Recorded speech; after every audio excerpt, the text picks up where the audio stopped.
Halo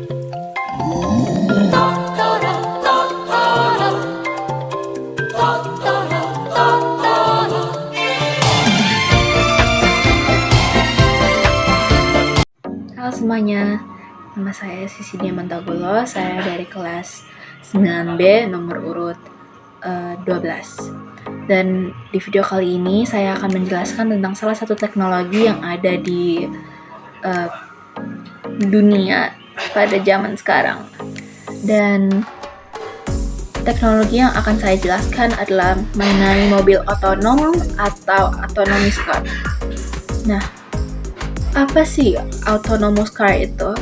Nah, autonomous car atau yang sering kita sebut sebagai mobil otonom adalah salah satu teknologi canggih yang berada pada kendaraan mobil yang dapat mengemudi sendiri.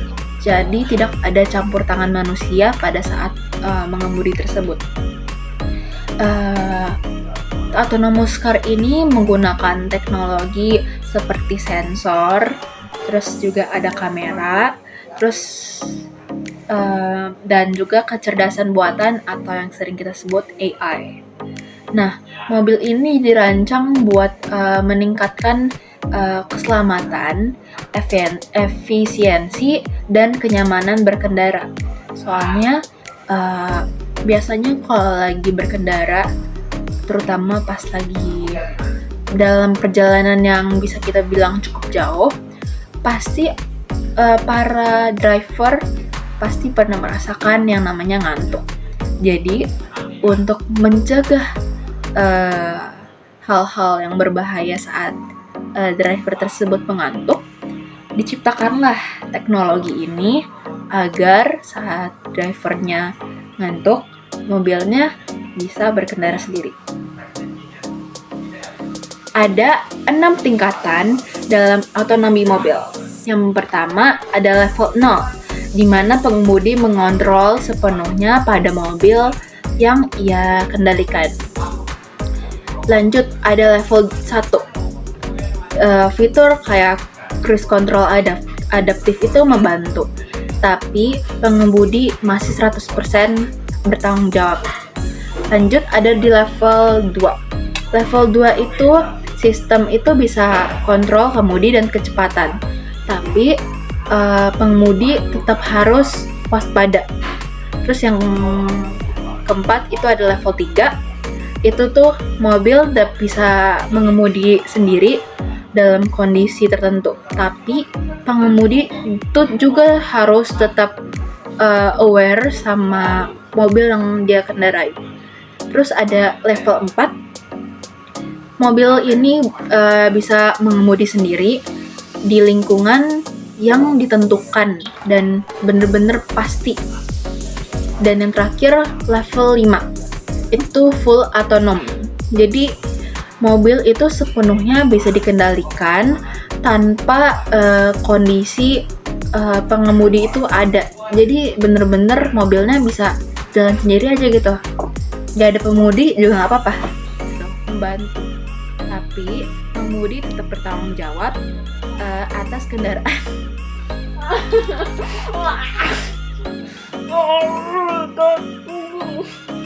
Ada beberapa teknologi pada autonomous car, yaitu yang pertama ada LiDAR atau Light Detection and Ranging.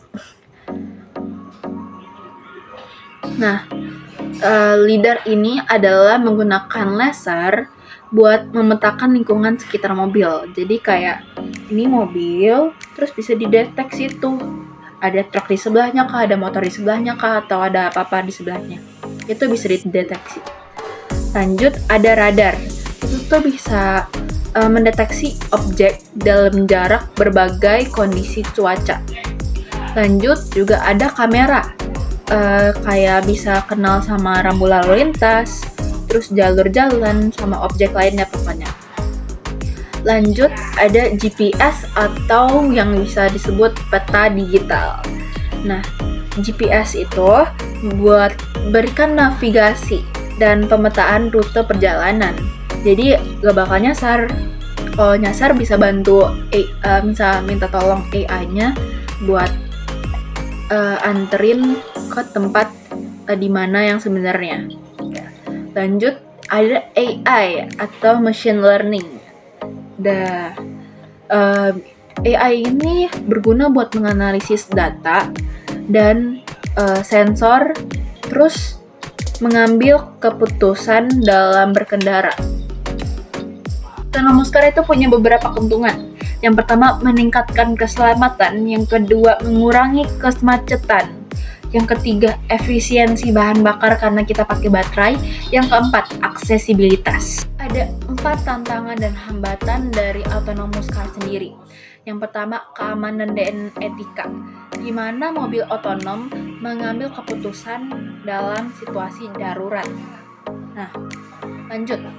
Yang kedua, regulasi hukum. Aturan terkait tanggung jawab kecelakaan dan izin operasional masih berkembang. Jadi belum sepenuhnya resmi ini tuh bisa digunakan oleh semua orang. Jadi masih belum gitu.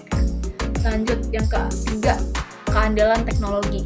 Sensor harus bekerja optimal dalam berbagai kondisi cuaca dan lingkungan. Jadi sensornya tuh harus benar-benar sensitif. Kalau enggak, ya gitu. Lanjut, penerimaan publik. Jadi masih ada kekhawatiran tentang keselamatan dan kepercayaan terhadap teknologi ini. Jadi mungkin ada beberapa pihak yang kurang setuju sama mobil otonom ini karena mereka tuh mikir AI belum tentu bisa dipercaya sepenuhnya. Dan itu masih menjadi perdebatan sampai sekarang. Lanjutnya, ada masa depan autonomous car. Nah, industri otomotif terus mengembangkan mobil-mobil otonom biar lebih bisa dipercaya. Jadi orang-orang tuh nggak perlu takut ada kecelakaan atau ada hal-hal lain yang tidak diinginkan, sehingga mobil otonom bisa dipercaya 100% pada masa depan nantinya pada tahun-tahun yang mendatang. Juga akan ada mobil terbang otonom. Ya, mobil terbang otonom. Sehingga tidak ada yang namanya ban 4 lagi, tapi sudah tidak ada ban karena melayang. Sekian, terima kasih.